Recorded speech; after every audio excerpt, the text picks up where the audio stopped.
রবি ঠাকুরের প্রশ্ন। মা গো, আমার ছুটি দিতে বল, সকাল থেকে পড়েছি যে বেলা। এখন আমি তোমার ঘরে বসে করব শুধু পড়া পড়া খেলা।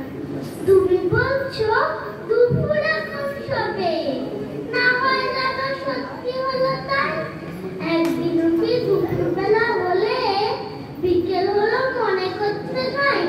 আমি তো বেশ ভাবতে পারি মনে, সূর্য ডুবে গেছে মাঠের শেষে, বাগদি গুড়ি চুপড়ি ভরে নিয়ে শাক তুলেছে পুকুর ধারে এসে।